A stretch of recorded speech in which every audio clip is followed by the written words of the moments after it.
sett hur Ted blev sämre och sämre. Fast naturligtvis gick det i vågor och sådär. Men jag hade ju hoppats att han blev frisk.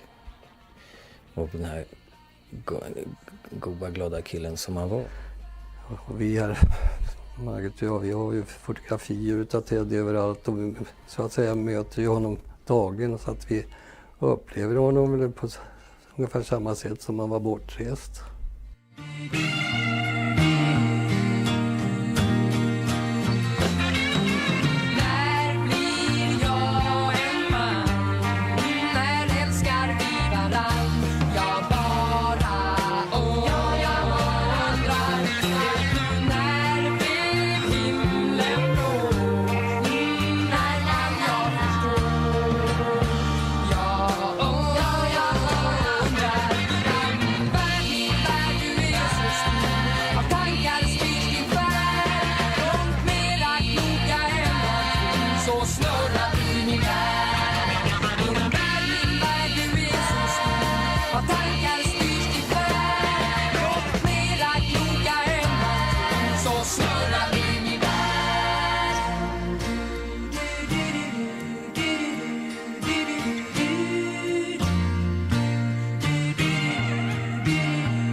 Du lilla barn, vad blir av dig när du väl har vuxit upp?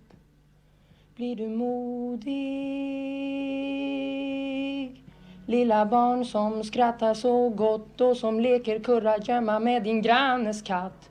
Du vill gärna leka så hela livet ut, men plötsligt tar den leken slut. Du lilla barn, vad blir av dig? Som i en dröm blev kroppen lätt och jag svävade mot skyn.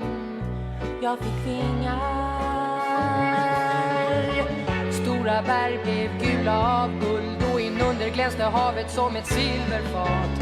Och träden blev blommor och fåglar blev till bin och månen lyste grann och fin som i en dröm. Min fantasi.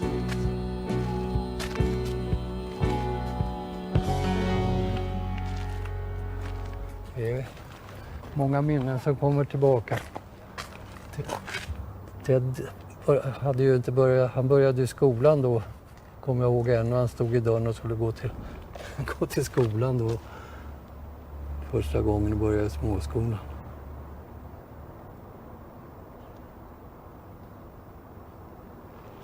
När jag hämtade honom från daghemmet ibland, då hade jag tyvärr inte tid att göra så ofta, men då ville han alltid höra en saga när vi gick därifrån.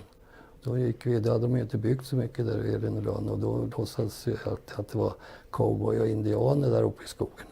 Och då fick jag berätta och så fyllde han i då, han levde in väldigt där. Han började ju på dagis innan han var 2 år.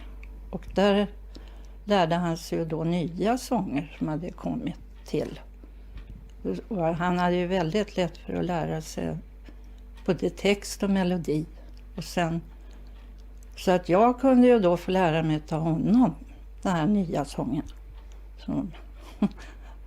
Som var lite annorlunda än Blinka lilla stjärna och Blåsigt man ute i backarna. Det var ju helt andra, roligare, spralligare melodier.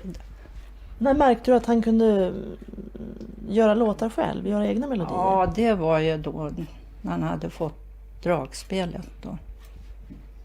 Det var ju då man märkte att han kunde säga till honom, imorgon fyller farmor år, du kan göra en melodi till henne så vi kan sjunga. Hon fyller år. Ja, så där. Så gjorde han. Ted Gärdestad föddes den 18 februari 1956. Han var yngst i syskonskaran. Brodern Kjell var 12 år äldre och mellan Ted och Kenneth skilde det 8 år. Mamma Margit var kontorist och pappa Arne jobbade på Kronofogdemyndigheten. Familjen bodde i ett villaområde i Sollentuna norr om Stockholm när pojkarna växte upp. Och Ted gick i 3:e klass när han började ta pianolektioner. Ja, jag vill lära mig att spela efter noter, sa han. Ja, så har jag inte gjort det då. Nej, jag har inte lärt mig det. Ja, så jag, då får vi sätta igång då. Men du kan väl först spela någonting för mig så att jag bara får se vad du gör när du sitter vid ett piano. Och han sätter igång och spelar och improviserar och spelar. Han kunde säga att den här har jag gjort själv liksom. Och jag tänkte, men du min skapare, vilken begåvad pojke. Och det var tur jag satt, annars hade jag kunnat trilla av stolen. Jag var så imponerad så jag kan inte med ord säga det. Och han kommer och vill spela efter noter. Jag sa, varför vill du spela efter noter och vad vill du spela? Ja, jag vill spela någonting som liksom är Mozart-likt. Och så, det ser så häftigt ut att sitta och spela efter noter. Det var en dröm han då hade. Så att kanske efter 14 dagar så kunde han nog spela första raden på ett stycke som han hade förälskat sig i, som jag hade spelat för honom, för han ville att jag skulle spela olika slags musik då. Och det var ett stycke som heter Hertigens menuett. Och när han fick höra den sa han, den vill jag spela, den låter ju nästan som Mozart. Då hade han hittat både Mozart och så klassiskt, och så skulle han spela efter noter då. Och att se den lycka som Ted upplevde när han på avslutningen det året fick sätta sig och spela Hertigens menuett efter noter. Det är ett av mina allra starkaste minnen som pianolärare.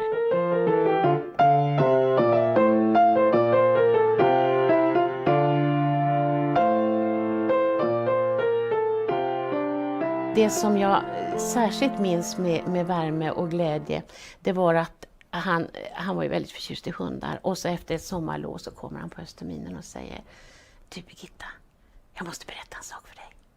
Jag har fått en hund. Och jag blev ju så glad och jag sa, men vad roligt, du som är så förtjust i hundar. Har du fått en egen hund? Åh, sa han. Ja, men berätta, vad är det för ras? Ja, det är en Airedale-terrier, sa han. Och vad heter den då? Jolly, sa han. Jag vet en vän som bor i huset intill, och hon har lovat mig allt vad jag vill. Jag vet en vän som är lika blåögd som jag. Vi borde få det bra när mina fingrar inte känner